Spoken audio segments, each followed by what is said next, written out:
Sampurasun barudak sadaya nu aya di bumi. Kumaha kabarna? Damang sarehat sadaya, puji Gusti. Ayeuna tepang deui sareng Teh Yani.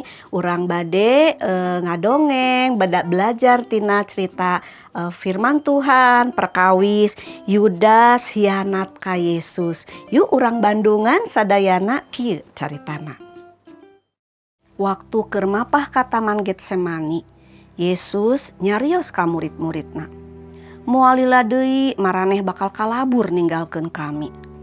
Barang dugi ka taman, teras bae Yesus ngajak Petrus, Yakobus jeung Yohanes. Tos kitu Yesus nyarios ka Petrus jeung kanu duaan. Caricing di dieu, jagaan kami. Harita Yesus nuju sedih pisan. Tos kitu anjeunna ngadoa. Duh Ama, tebihkeun abdi tina sagala ieu cocobi. Tapi eta oge upami tiasa, ari henteu mah dalah kedah kumaha. Ngadoa kituna teh dugi ka 3 kali. 3 kali anjeunna oge neang murid-muridna anu tiluan tea. Unggal di teang, maranehna kasampak keur sarare. Tuluy bae maranehna dihudangkeun. Barang hudang maranehna karaget.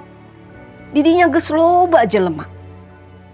Rombongan keamanan ti Baitullah jeung para pamimpin imam anu dipingpin ku Yudas geus dararatang. Tuluy wae Yudas nyamperkeun ka Yesus, ngajak sasalaman bari jeung dicium. Yesus ku maranehna digiringkeun. Ari murid-muridna ka mana? Kabeh oge kalabur.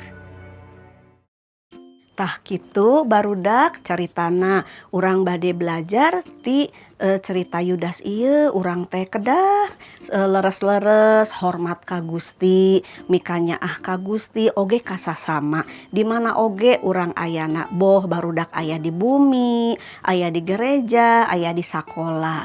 Janten hayu urang sadayana urang teras ngahormatan ka Gusti. Tah sakitu heula ke urang tepang deui di carita anu sanesna. Gusti Yesus ngaberkahan. Dadah.